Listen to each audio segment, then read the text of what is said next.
पांच दोस्त, स्कूल के जमाने से खुद को शार्क ग्रुप कहने वाले सोबती, हिमांशु, अंकुर, ऋषि और कोहली बाइक पे सुंदरबन घूमने निकले। कहते हैं कि दोस्त साथ हो तो रास्ते कितने लंबे हैं पता नहीं चलता। पांचों दोस्त बड़ी स्पीड में बाइक चलाए चले जा रहे थे कि तभी एक आवाज हुई। सोबती की बाइक का टायर पंचर हो गया था।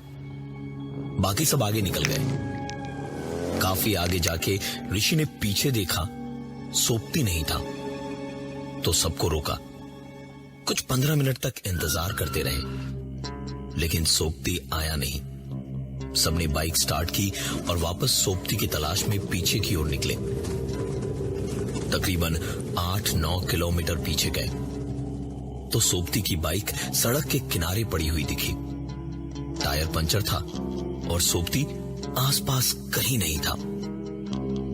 पतली सी उस सड़क के दोनों तरफ कुछ नहीं, सिर्फ जंगल सा था लेकिन बहुत घना नहीं था। बाइक के पास ही तकरीबन 20 कदम की दूरी पर एक मिट्टी का छोटा सा कमरे जैसा एक घर बना हुआ था।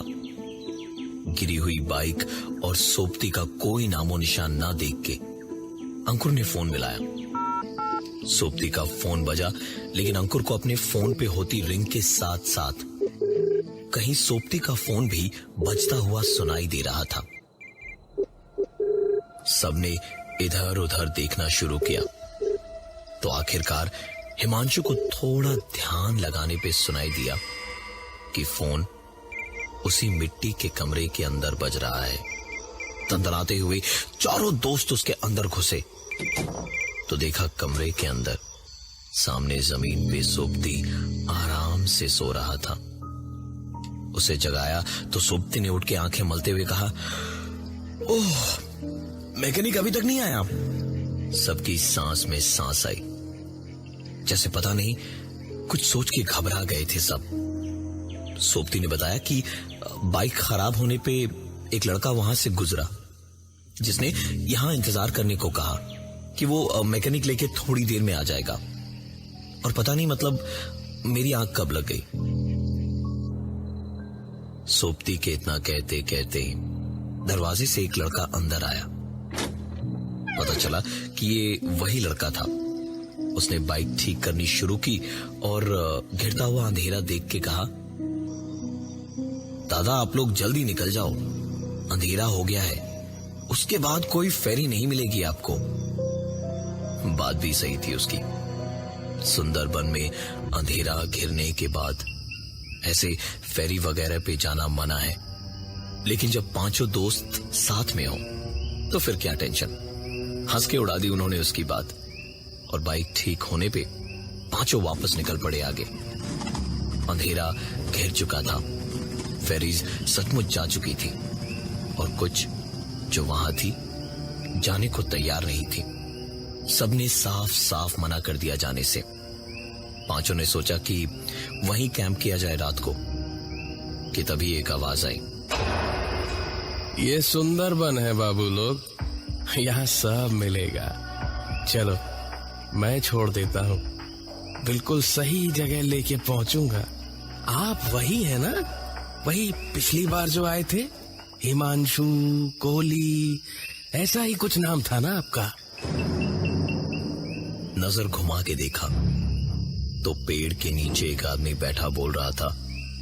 बीड़ी का धुआं छटा तो उसका चेहरा दिखा, गाल धसे हुए, आंखें भी धसी हुई और चेहरे पर मुस्कुराहट। उसने पैसे थोड़े ज्यादा मांगे और बताया कि दूसरे रास्ते से ले जाएगा।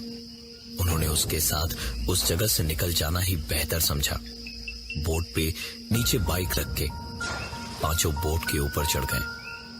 अंकुर बाइक के सामने बैठा हुआ था। कुछ देर में बोट वाले का हेल्पर वहां आया और अंकुर को देख के पूछा, आप यहां क्या कर रहे हैं? अंकुर कुछ बोलने को उठा और उस तरफ पलटा तो देखा वहां कोई नहीं था। अंकुर से उस आदमी ने फिर पूछा, आप यहाँ क्या कर रहे हैं? इस बार आवाज उसके ठीक पीछे से आ रही थी।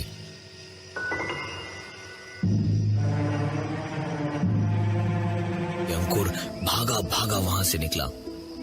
बाहर ही ऋषि से टकराया जो बोट वाले के साथ खड़ा था। ऐसा घबराया देख के ऋषि ने उससे पूछा, क्या हुआ भाई, तू ठीक तो है?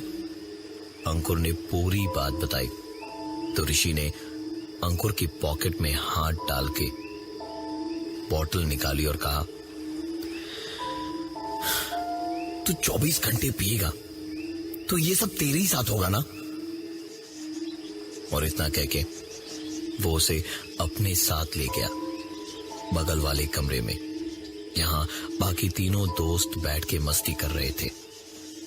बैठ के सब बातें ही कर रहे थे जब किसी ने दरवाजा खटखटाया। कॉली ने उठ के दरवाजा खोला तो वहां बाहर कोई नहीं था।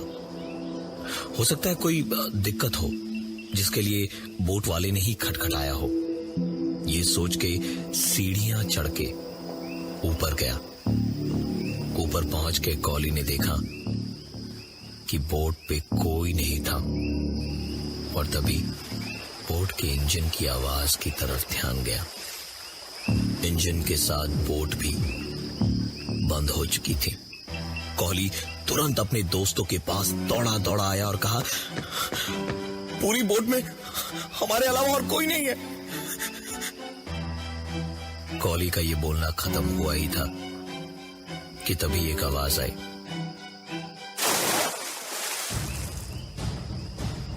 कॉली भाग के उस आवाज की तरफ पहुंचा तो देखा बोट वाला आदमी बाथरूम से हाथ पहुंचता हुआ बाहर आ रहा था। कॉली ने उससे पूछा, तुम्हारा पार्टनर कहां गया जो अभी नीचे ही था थोड़ी देर पहले? उस आदमी ने हंसते हुए कहा, पार्टनर? साहब मेरा कोई पार्टनर नहीं है, मैं अकेला ही हूं। ये बोट मेरी है। अब आप लोग आराम से बैठिए, मैं देख के आता हूं क्या गड़बड़ है। कॉली वापस कमरे के अंदर गया और दरवाजे को बंद करके सारे दोस्त मस्ती मजाक कर ही रहे थे कि तभी दरवाजे पर नॉक हुई।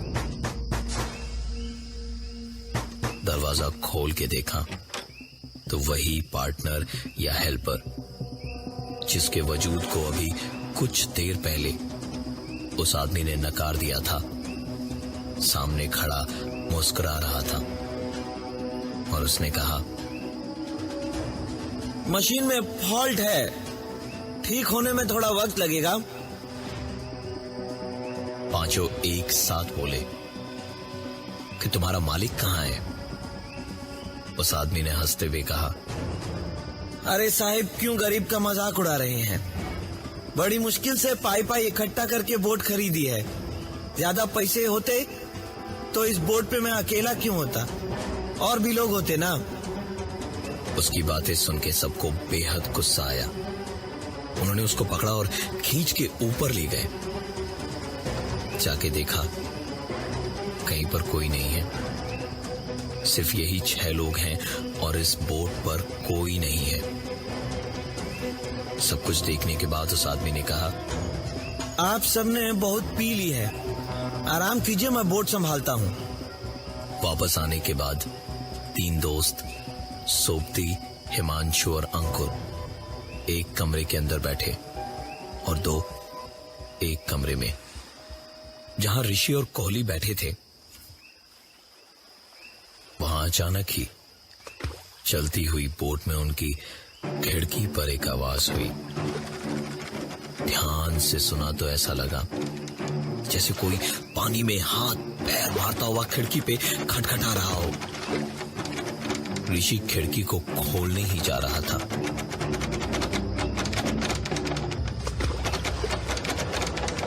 कि कोहली ने हाथ बढ़ा के उसे रोका और कहा, मत जा वहां। दोनों चुपचाप बैठे ही थे कि जब फिर से एक बार इंजन स्टार्ट होने की आवाज आई। इंजन के स्टार्ट होते ही बोट फिर एक बार चल पड़ी। बोट जैसे जैसे आगे बढ़ी, खिड़की से पांचों दोस्तों ने बाहर देखा। सामने जेटी पे खड़ा था वो आदमी जिसे ये दोस्त अभी तक इस बोट का मालिक समझ रहे थे। वो हाथ फहराता हुआ वहीं से कह रहा था, जाओ जाओ, आराम से जाओ, एकदम सही जगह पहुंच जाओगे तुम लोग।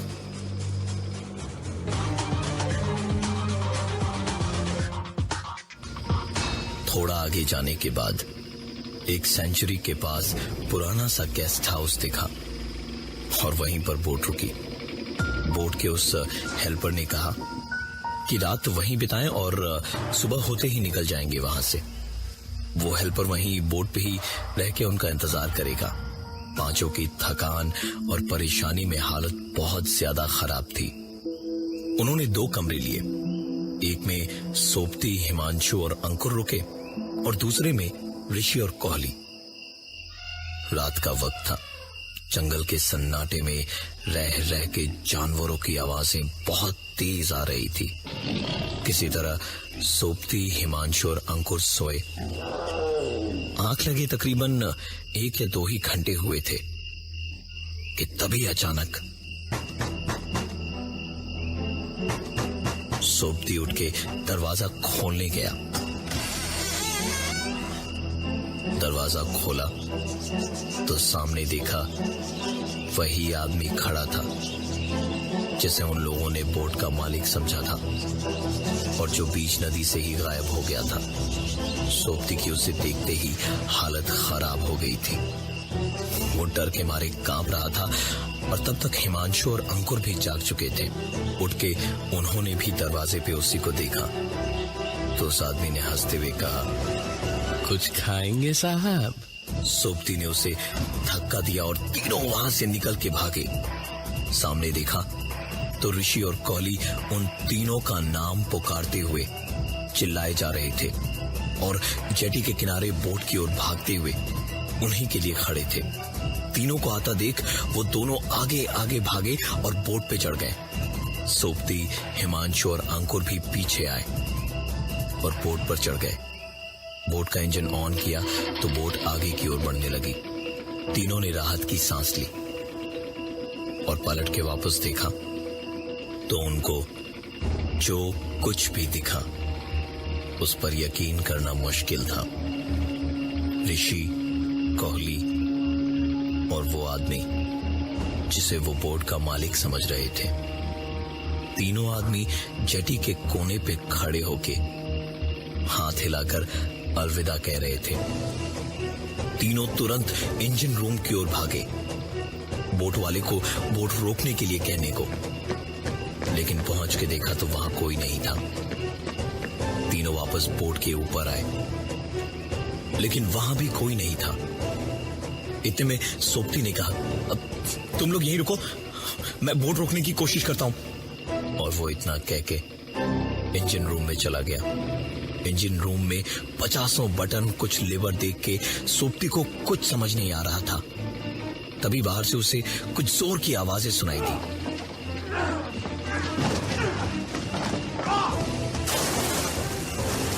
सोपती तुरंत इंजन रूम के बाहर भागा।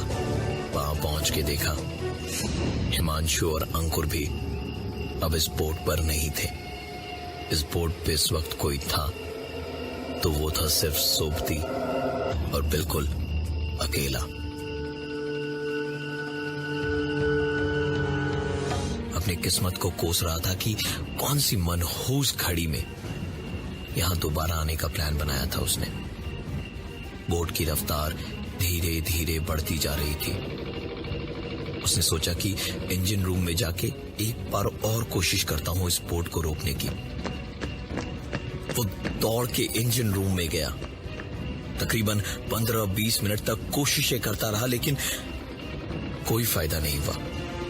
बोट की रफ्तार बढ़ती ही गई। बोट अगले कुछ ही मिनटों में खाड़ी में पहुंच जाती। इसके पहले ही अगर कुछ हो सकता था तो वो बच सकता था। इंजन रूम में बैठा ही था कि सोपती ने एक आवाज सुनी। उम्मीद की ऐसी आवाज सुनकर सोबती उछलता हुआ बाहर आया, एक सर्च लाइट हाथ में लिए हुए, ताकि अपनी ओर ध्यान खींच सके। लेकिन बाहर आके देखा तो दूर दूर तक उसे कुछ भी दिखाई नहीं दे रहा था। उम्मीद की जिस किरण के लिए इतना खुश होके वो बाहर आया था, उस पे जब सर्च लाइट की किरण पड़ी तो देखा एक टूटी फूटी सी बोट किनारे पे कीचड़ में धंसी पड़ी थी, और उसमें सायरन तो क्या, लकड़ियां भी पूरी नहीं थी। सोबती हताश आंखों और झुके कंधों से उस ओर ही देख रहा था जब इंजन रूम का दरवाजा उसके सामने जोर की आवाज के साथ अपने आप बंद हो गया।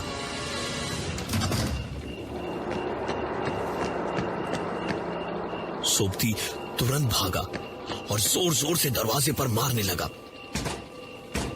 दरवाजे को पीटना बेकार था, क्योंकि दरवाजा अंदर से बंद था। इंजन रूम एक दरवाजे को छोड़कर चारों ओर कांच का बना हुआ था। कांच तोड़ के अंदर घुसना ही इकलौता रास्ता था। फेरी अब खाड़ी में पहुंचने ही वाली थी।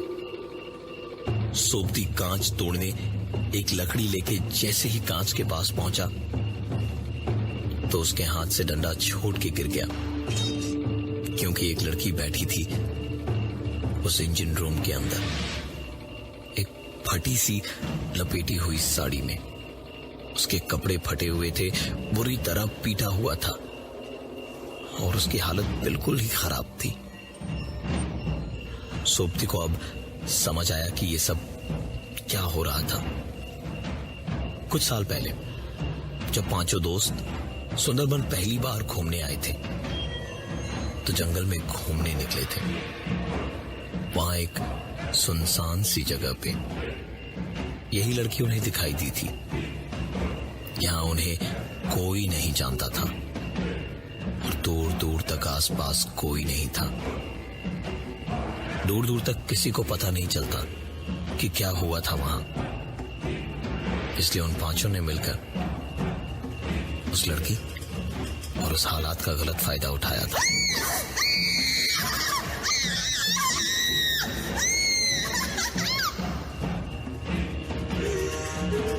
ये बोट उसी के दो भाइयों की थी जिन्होंने दुनिया से तंग आके और उनके तानों से तंग आकर सुसाइड कर लिया था। उस लड़की ने कांच के पीछे से कुछ कहा जो सोबती को बाहर खड़े होके भी ऐसा सुनाई दिया जैसे सीधे उसके कानों में किसी ने कहा हो, तुम्हारे दोस्त और मेरे भाई सब आ रहे हैं। मुझ पे सबसे पहली नजर तुम्हारी ही पड़ी थी ना? हाँ, तुम्हारी ही वजह से सब हुआ था ना? हाँ?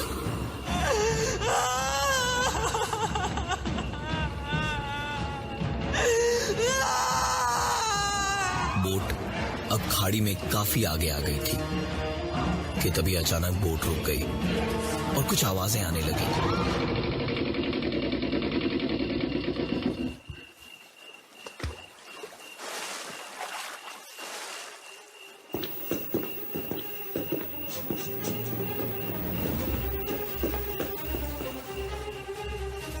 उस लड़की ने फिर से कहा, वो आ गए, अब हम साथ साथ रहेंगे।